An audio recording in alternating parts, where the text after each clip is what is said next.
Brussels, adopting martial language, President Emmanuel Macron ordered the French to stay at home for at least the next 15 days, as France put in place some of the most severe measures in Europe to try to curb the raging coronavirus.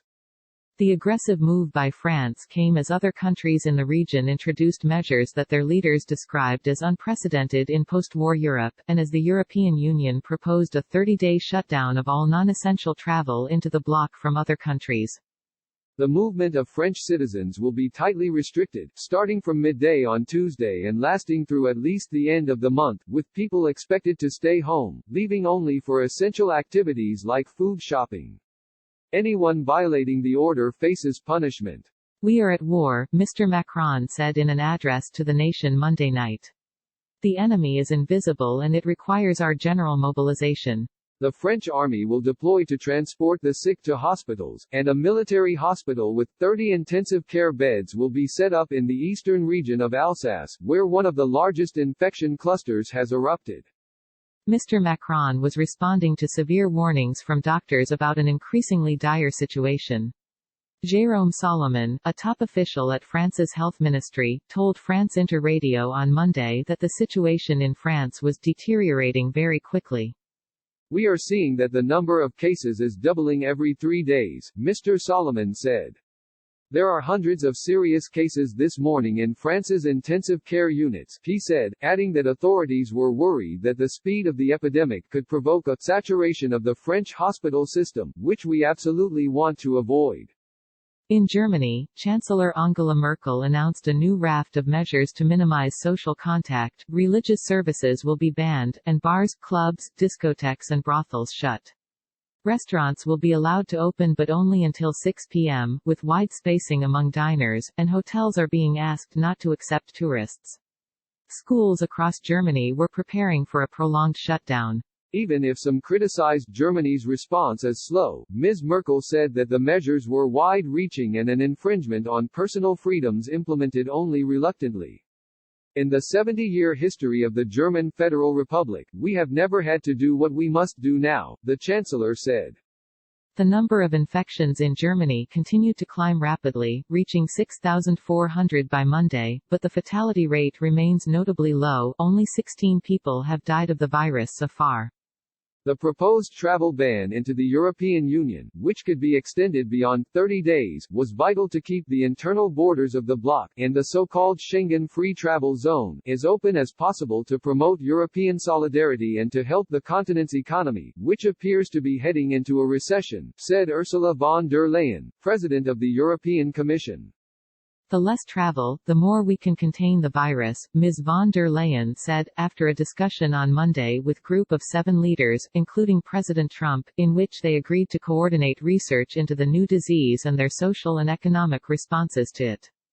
The travel ban must be approved by the 27 member states, but Ms. von der Leyen said that there was strong support for the proposal, which will be decided on by the leaders of the bloc on Tuesday in a teleconference.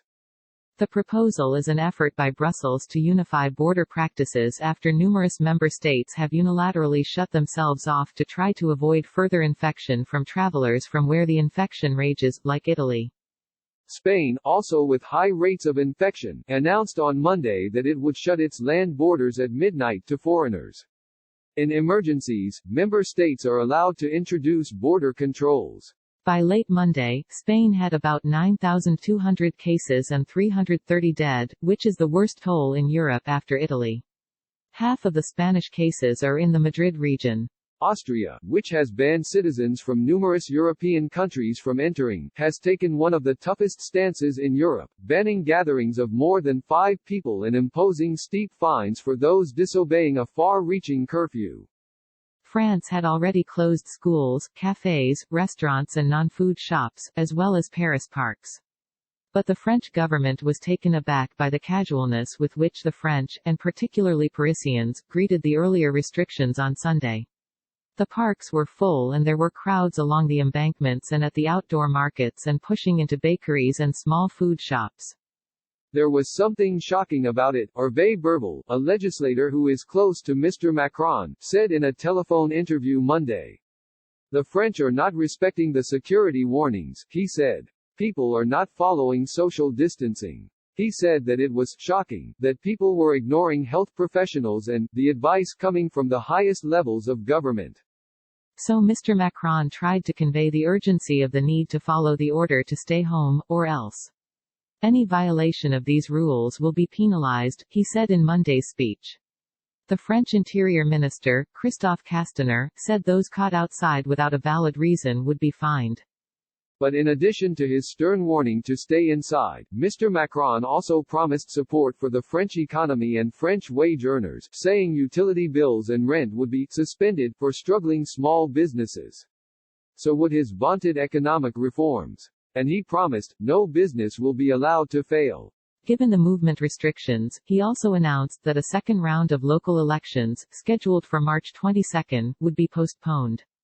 I know what I am asking of you is unprecedented, but circumstances demand it, Mr. Macron said. Italy, Europe's hardest-hit country, on Monday adopted emergency economic measures worth €25 billion, or about $28 billion, to help protect the economy, as the number of cases jumped by 2,470 to 27,980 and deaths increased by 349 to 2,158. In announcing the measures, Prime Minister Giuseppe Conte said that no Italian should feel abandoned during this crisis, and that the measures were concrete evidence of the presence of the state. Funds were being made available to postpone mortgage, loan and tax payments, and to help economic sectors hardest hit by the outbreak. Professionals, the self-employed and freelancers would receive financial support to safeguard the period of inactivity, said Labour Minister Nunzia Catalfo, and quarantining will qualify as sick leave. Mr. Conte said the measures amounted to an Italian model to confront this economic and social emergency, and he called on the European Union to follow. Italy is a promoter of a message to all the European institutions, he said. The European Union has been criticized for moving slowly to address the crisis, but health has always been a matter for member states, not for Brussels. The proposed 30-day travel ban was done in part to protect internal trade and travel, including the smoother movement of medical supplies. Ms. von der Leyen, the European Commission President, said she understands that member states do everything to protect their people, but we can't hamper our single market for goods and people, she said. We need a good functioning single market. The Commission also proposed special fast-track traffic lanes to speed needed medical supplies from one country to another. She explained that the proposed travel ban from third countries would allow exemptions for EU citizens coming back home, health care workers, doctors and nurses.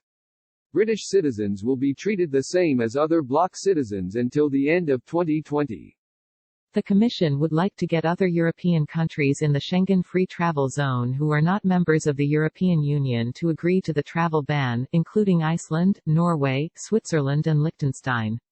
The hope is that other European countries outside Schengen, plus Ireland and Britain, which are outside Schengen but have a common travel area, will also join.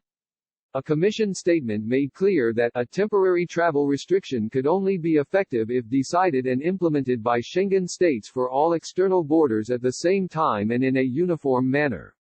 Some 10 of the 26 countries that make up the passport-free Schengen area, which allows for largely free movement across mainland Europe, have reintroduced border controls, a spokesman for the European Commission said. Britain, which had been taking a much less stringent approach to closures than the rest of Europe, announced moves on Monday putting it more in line with the rest of the continent.